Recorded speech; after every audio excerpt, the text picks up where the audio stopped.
if you're not using AI to get ahead, there's a good chance that your competitors are. It's something that I say a lot here on the Everyday AI show that, hey, it's no longer 2023. There's no longer time to be experimenting. If you're not implementing generative AI in 2024, you are asking for your competition to pass you, or maybe you're asking for your competition to ChatGPT you, right? So I'm extremely excited for today's conversation where we're talking to and we're saying literally this to be prepared to ChatGPT your competition before your competition ChatGPTs you. So extremely excited for today's show. Before we bring on today's guest, just as a reminder, as always, if you're listening, whether you're in the car, on the treadmill, walking your dog, wherever you are, make sure afterwards or right now to go to youreverydayai.com, sign up for our free daily newsletter. I already know today's conversation is going to be full of so much insightful information where you're going to want to be taking notes. Don't worry, we got that. It's going to be in the newsletter that we're recapping. And hey, as a reminder, I'll still be in the comments live answering any questions you have. Today's, we're debuting this show live, but it's technically pre-recorded. So with that, I hope you're excited. I am, and please help me welcome. Let's bring on our guest for today. There we go. We have Barak Turovsky, who is the VP of AI at Cisco. Barak, thank you so much for joining the Everyday AI show. Hi, Jordan. It's a pleasure to be here. I'm very excited. All right. So, I'm sure mostly everyone in the world knows Cisco, a Fortune 100 company, one of the biggest, companies in kind of the tech and cybersecurity space and technology in general, right? But Brock, tell us a little bit about what you do in your role of VP of AI at Cisco. Yeah, I want to start a little bit about my background and talk about how I got into that space. So I kind of have this funny way to introduce myself that I work on quote unquote those esoteric things like AI and large language models long before they became the hottest thing on earth. On a more serious note, my to large extent claim to fame was that I was working or leading product that was the first product that productized LLMs at scale. It was called Google Translate. I spent 10 years at Google leading the languages AI product team. In 2015, 2016, we basically did multiple technological breakthroughs across software side and hardware side to be able to run what's called deep neural networks on a huge corpus of data, which is a prerequisite for what we now call LLMs. Then it transformed to a transformer research paper that in many cases, as you know, it's basically a baseline for ChatGPT and for everything else. Ironically enough, most of the researchers that work with us on translation in some shape or form, if you read these papers, they mostly talk about translation as a use case, because obviously that was a use case that at that time was most exciting. Then I worked on productizing. The first productization of transformer technology was called BERT, bidirectional embeddings based on transformers, also done at Google. We used it initially for Google search, and that created a huge jump in search quality and understanding Google user intent of queries. And finally worked on products like Google Ads, where we added multi-billion-dollar lift in Google revenue based on better AI-based targeting, Google Cloud, etc. And now in my current, in addition to that, in between Google and Cisco, I led product engineering and AI teams as chief product and technology officer at a large late-stage startup focused on computer vision AI. And now I'm at Cisco working on applying cutting-edge technology to networking domain at Cisco. Wow. So, maybe Brock won't say this outright, but if any of that went over your head, just know he is one of, I'd say a leading expert, right? So more than 25 years in the artificial intelligence and in related fields and, working on AI teams at Google. With that, Brock, I'm curious, because yes, a lot of people maybe don't understand. Yeah, AI has been around for many decades, right? It's not new, but what is new is kind of, what you talked about is now these transformers and the GPT technology and large language models, now being available and accessible to everyone. So I'm curious from your, vantage point, especially when we're, out there talking maybe about, or if we're talking to business leaders and when, can you talk a little bit about how impactful large language models are, even, in the course of someone like yourself who has decades of experience in the space? Yeah, as I mentioned, I consider myself incredibly lucky because we're technically in the second wave of AI, or maybe you can even call it second hype of AI. Because the first wave of AI, as I mentioned, was 2015, 2016, when Google or Google Translate showed that you can actually run deep neural networks, or now what we call large language models, on a huge source of data. We actually believe that will be such a revolution. I actually encourage people to read an article called Great AI Awakening from New York Times Magazine that you can probably even find in podcast description. It's a really good article with the history of AI. But I think that hype was pretty short-lived because very quickly a lot of enterprises understood it's pretty expensive and actually need an amazing amount of talent to do it. I think, and that's why a lot of this AI innovation was limited to companies like Google, Microsoft, Meta, etc., because they need a concentration of talent, compute, etc. What I believe ChatGPT did is very clever UI and also building a lot of amazing technologies that Google and others developed, as they democratized access to it, right? And now a lot of people suddenly discovered the beauty of LLMs. One thing I would caution everyone is that it democratized access to try it, but productizing it at scale, it's Mm. still it's way easier than before. It's not a rocket science or like a nuclear bomb development as it was before, but it's still pretty complex. And it's complex because almost in every product you have in technology, you have this Pareto principle. You spend 80% of the effort on 20% of functionality that actually makes the product work well.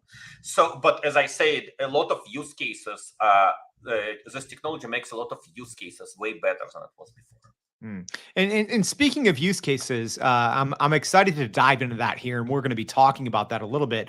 But first, I do want to set the stage a little bit for even the premise of this episode, or even the title, right? So I started off the show, Barak, by saying, "Hey, 2024, if you're not implementing generative AI, and if your business isn't using large language models already, you might be in for an uphill battle." What are your thoughts on that before we dive into use cases and this concept of you got to chat GPT your competition before they chat GPT you?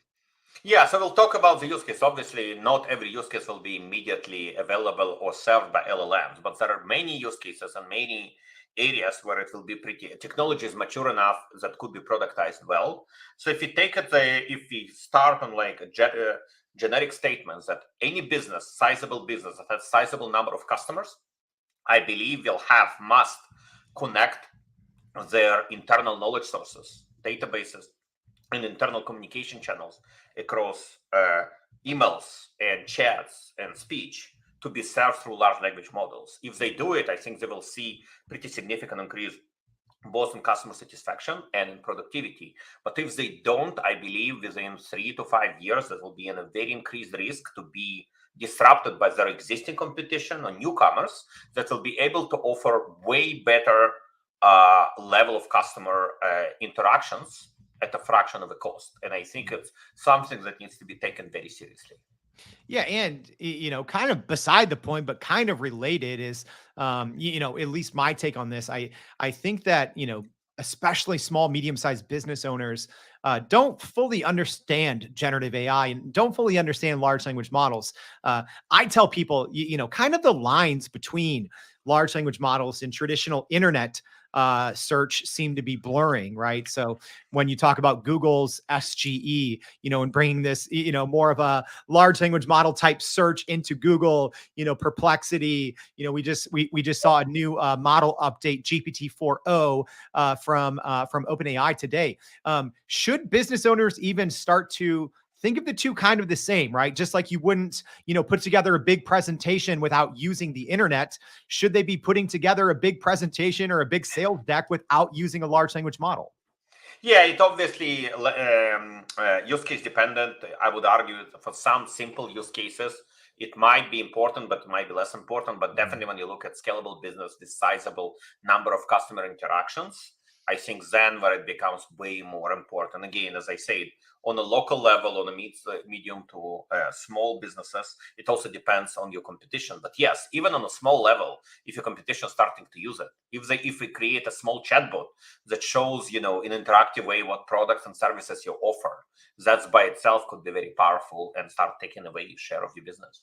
Yeah, absolutely. So let's go ahead and jump into some of these use cases here. So for our live stream audience, this is probably going to be pretty straightforward. But for our podcast audience, we essentially have, and we're going to put this. So check the show notes for a link where you can go take a look at this. But we have kind of this four quadrants here in different use cases for AI. So everything from, low accuracy and low fluency on the lower left-hand corner, cascading up into the right to high fluency and high accuracy. So, Barak, walk us through a little bit about this kind of graph that we have here. And I'm also curious, where did the idea for this come from? Because I love it. It's something Yeah. very easy to visualize, use cases for generative AI.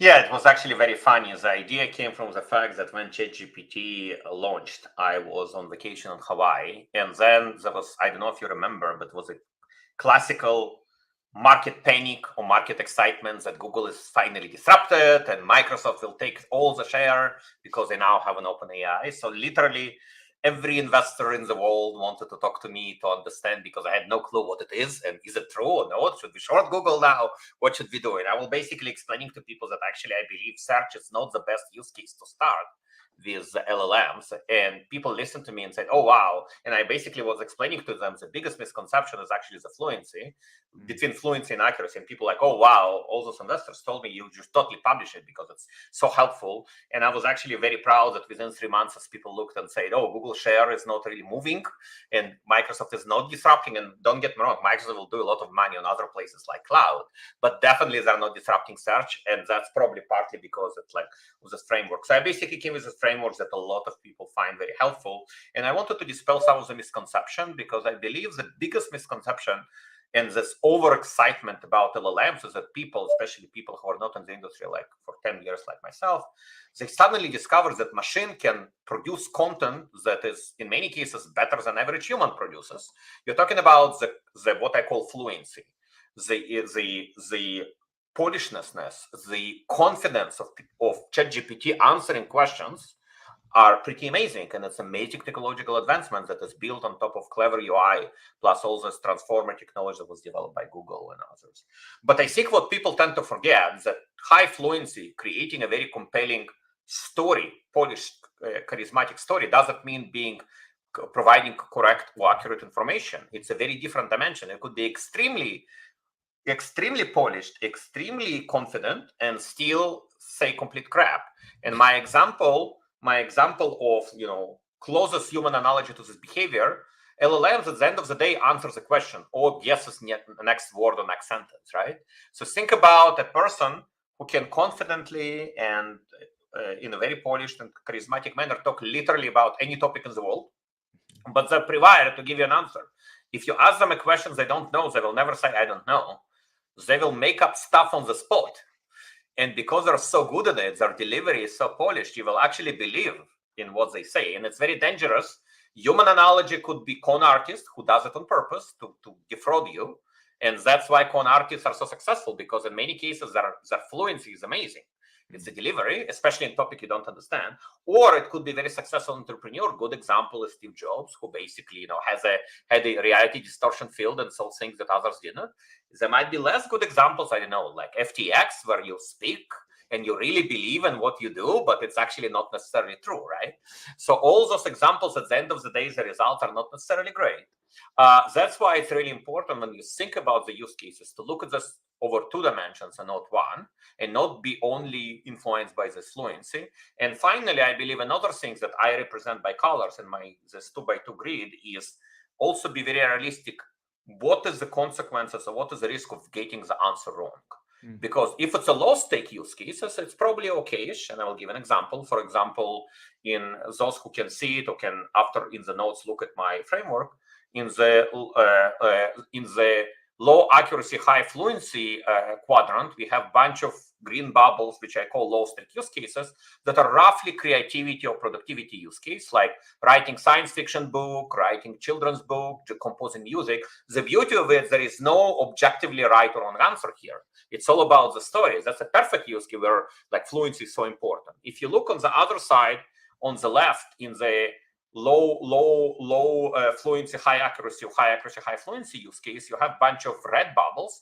Those are the use cases that roughly, let's call them Google Search Plus. It's things like, hey, what is the earnings growth of Google in the last 10 years? You just need an answer, no story, right? Or I want to buy a dishwasher, tell me which one to buy, but one, like give me a recommendation.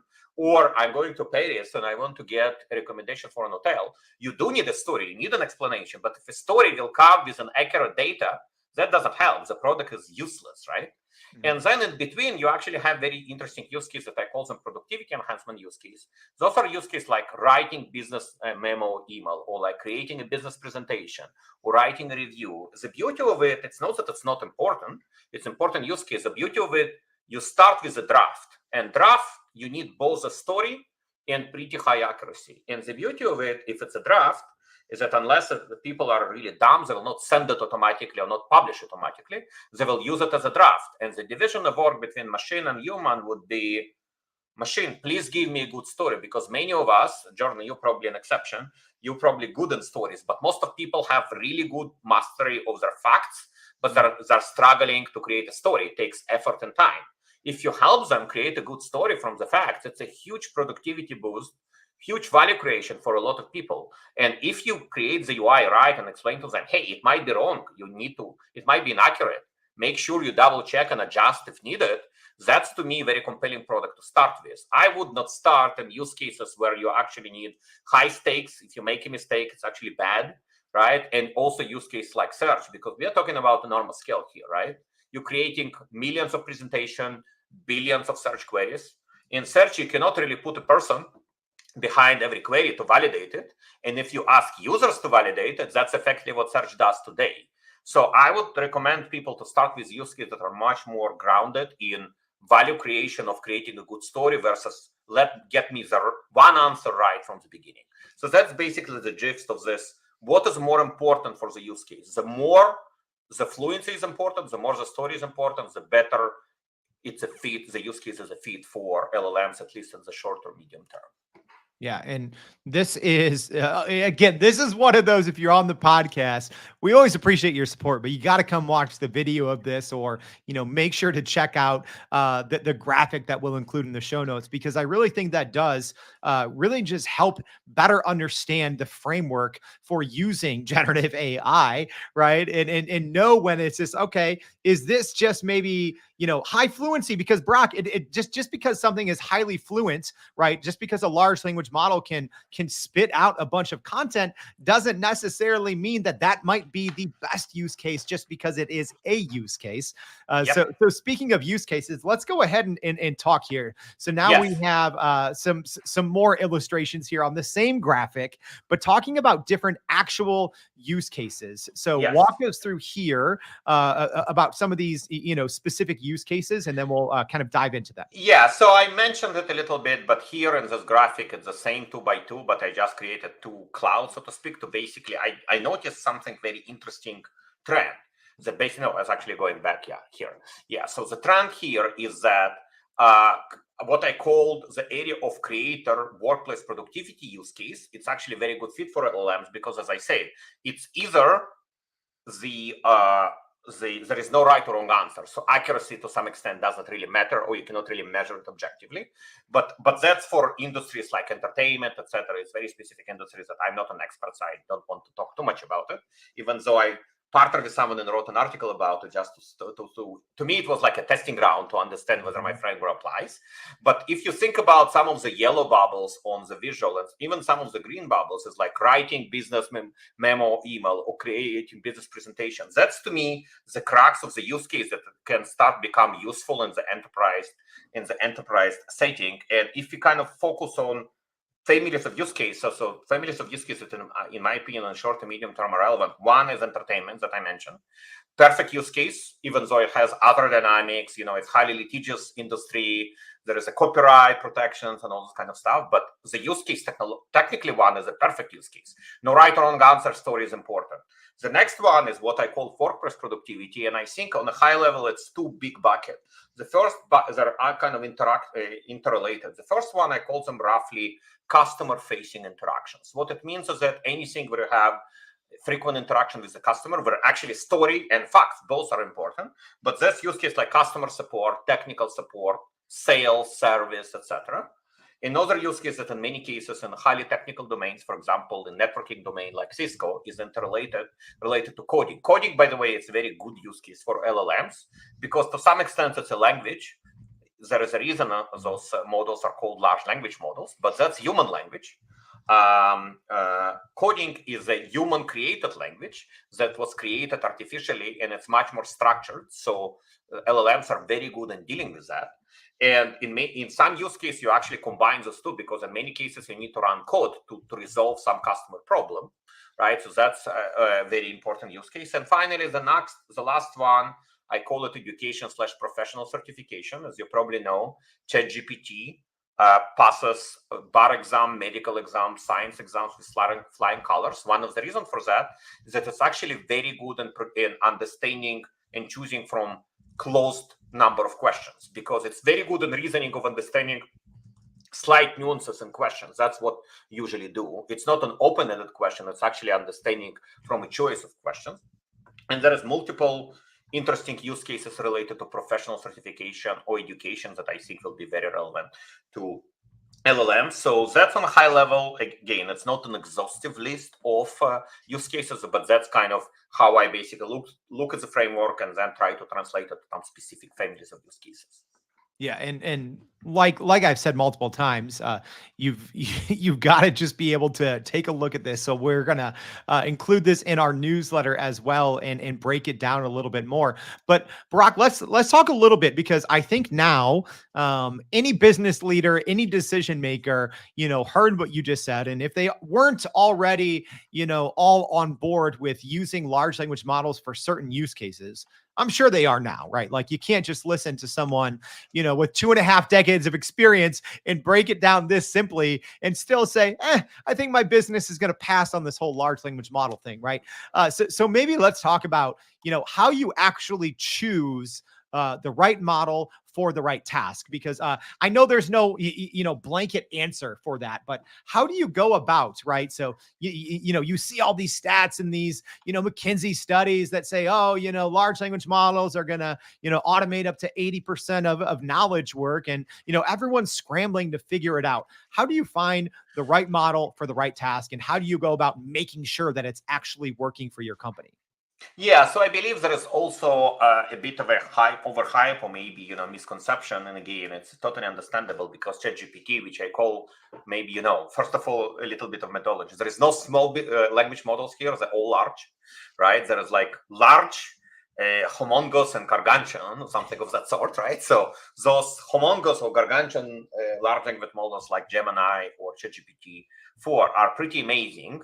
And they can cover wide range of use cases. I mean, to some extent, any use case, right? But I encourage everyone to understand there are limitations on accuracy, right? And there are other limitations. One limitation is costs. They are expensive. And yes, it's very easy and frankly cheap to try it out. But when you start scaling it for a big use case, it becomes pretty expensive, right? The second one is control. And maybe I mentioned it a little bit on the entertainment side. It's a highly copyright protective, right? Like, there is huge importance for many enterprise of maintaining control over their unique elements when utilizing AI models. The unique elements could be proprietary training data, like in entertainment, right? The unique components could be privacy, security, etc. And frankly, I think it's for many enterprises, it's also important to maintain maximum control over the destiny of the model, because in some cases, you might want to work in a domain that is not a priority for ChatGPT or Gemini, and then you need to wait. Right. And finally, the last one is domain specific quality. You might find out for your specific domain or for task for your domain, the quality needs to be upgraded. It needs to be higher. And then you basically need to pay more to customize the model, and you would still use a homologous model for a task that may be very specific. Because of those three things, I think it's very important to be grounded and realistic and understand. In some cases, homologous foundational generic model works well.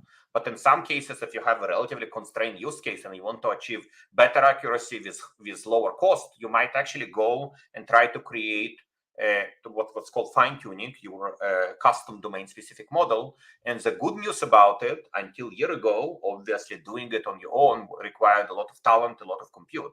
But now some companies like Mistral or Facebook or Meta actually created those pre-trained large language models that are pretty good for generic knowledge. You can take it and fine tune it if you have your own proprietary data and actually create potentially a better combination of cost versus domain specificity and maybe even more control. And as I said, it's very use case specific. For some use cases, generic model works. For some use cases, domain specific model works. But it's very important to understand there is no one size fits all here, that you can all generic models work for every use case. Speaking of size and models, this is something I'm curious, and it's not often I get to talk to someone with this type of experience.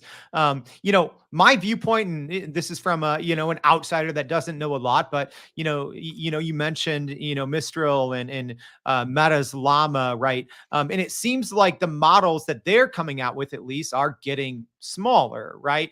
We talked about hey, there's small models, large models, and then these gargantuan models. Yes. Are we going to see a future where models are actually are going to become smaller, and that might actually help drive down costs and drive up use cases across the business spectrum, just as the fine tuning process becomes better, compute technically becoming more affordable?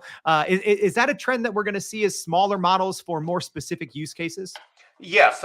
So first of all, I think, just to repeat, nothing is small. It's like large, humongous, and Yeah. gargantuan. But yes, if you want to use numbers, the smaller today or large is like 7 billion parameters, right? The humongous maybe 50, 60 billion, and gargantuan is like 500 billion parameters. Nothing is small. But just again, as I said, a lot of current experience come from previous experience. For example, Google Translate many years ago, 2016, we had a model of 6 billion parameters that was gargantuan at that time. Like, it was nothing at that time. And we actually had a problem at that time. Cost was not such a big problem for Google. But we had a problem on performance. Our problem was that those models were at that technology, and it's the level of GPUs at that time, it was 100x slower than our production system to serve what's called inference. That's actually led Google to do two things: A, to develop their own custom hardware, TPUs. That's why Google is so advanced in that space. Believe it or not, was developed, the first use case was Google Translate. But the second thing, we invested in technology that artificially shrank the model. It's called distillation, where we basically effectively did the trade-off. Okay, let's shrink the model and it will give us better latency. Yes, we will lose some in quality, but it will not be significant loss. And then maybe we'll kind of custom train or fine tune and get back that. So I think a lot of the things that we did this time now could be applied in enormous scale here. As I say, that's all use case specific. If you take this large 6 billion or small model, just for the sake of argument, relatively small model, and you have sizable proprietary data, and maybe even create a program with high quality human data, you might actually get to relatively high quality bar with a fraction of the cost, right? In some cases, you cannot do that if you don't have enough data, or if you don't have enough talent to do it. You might need to use a bigger model. So I think it's a range of possibilities, but I think it's very important to understand it's not only generic models plus RAG or retrieval augmented generations that people think that will solve all problems. Frankly, it can make it even more expensive because now you send a lot of context to this huge model, right? It's good for NVIDIA, it's good for OpenAI, but it's not necessarily good for enterprises. So I think there is a lot of, it requires to define the business problem well, meaning like, what is the quality bar? What is what are the margins of your business? Can you afford to use those models? You obviously don't want to use a nuclear bomb to kill a fly, right? So it's important to understand and use a wide range of tools at our disposal to try to achieve your, to serve the use case. Yeah, that's a great analogy there, right? And I'm just wondering the amount of compute that's gone out the window to, write 50 versions of a haiku or something just for fun. Right? Yes. You did say something in there, Barak, about data, right? And that's how we kind of started this show is how most companies are going to have to start leveraging their data and bringing their data into large language models. Yet that does seem, maybe the tide is turning a little bit, but that does seem, especially in the first kind of year or two of this popularization, so to speak, of large language models, is so many people and companies and business leaders were concerned about the data. And they're like, they go from banning large language models to now all of a sudden they're, building their own and fine tuning them. But, in your unique position as, the VP of AI at one of the largest security companies in the world at Cisco, what's your thought on these companies that maybe still are hesitant to put any of their data into an enterprise level, graded security large language model? What's your thoughts on that? Yeah, so I think it needs to be practical. I think the most important message that I want to bring back how we started, and I apologize that I'm using the fear factor, but like if you don't do it, somebody will disrupt you. So you need to start with that. You have to do it. Now, there are ways to do it, right? It doesn't mean you need to use it and just give all your data to OpenAI.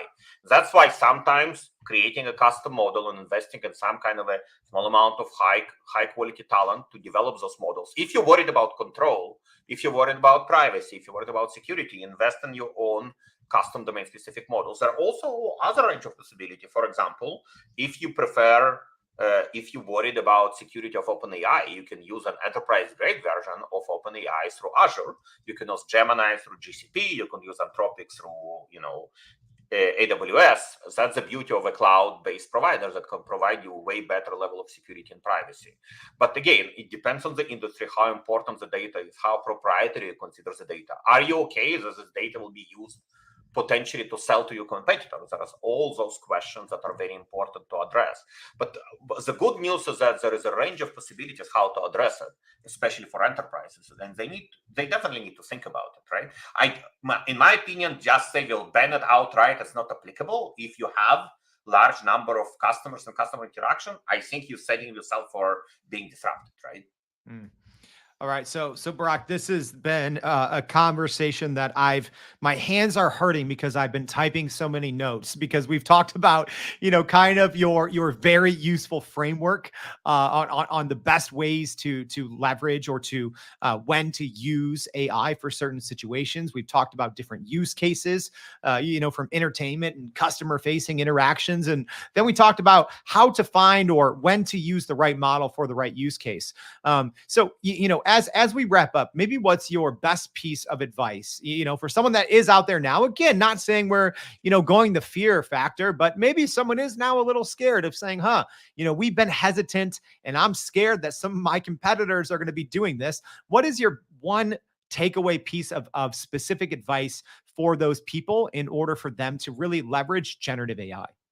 Yeah, so I think it's embrace the technology, understand the technology. It's generally your friend. I really like the example of Steve Jobs that he was giving about technology. He basically said, if we do a competition on speed between all type of species on Earth, humans without any technology will be, in like bottom 25 percentile. Yes, faster than a turtle, but way, way slower than a cheetah, right? But human on a bike, human on a plane, human on a car will be way faster than cheetah.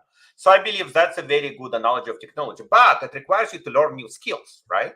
If you don't learn how to drive or ride a bike, you will be left behind, right?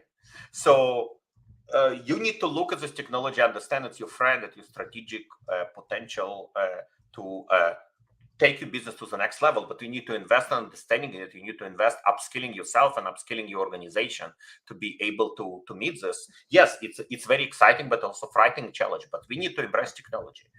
Planes and fire and trains are all were scary initially, but we embrace them and learn how to manage them, and that's what we need to do here too. Love to hear. There's nothing more that I love than ending an episode with a beautiful analogy like that.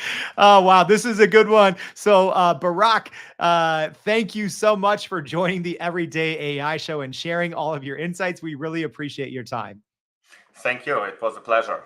And hey, as a reminder, everyone, yeah, that was a lot of great insights from an industry leader, someone that's been around decades doing this thing at a high level. So, like I said, maybe you weren't able to watch live as we were going through kind of this diagram of use cases. So don't worry. Make sure if you haven't already to go to youreverydayai.com, sign up for our free daily newsletter. We will be recapping everything there, as well as leaving links to more resources that are really going to help you make sure that you don't get ChatGPT by your competition.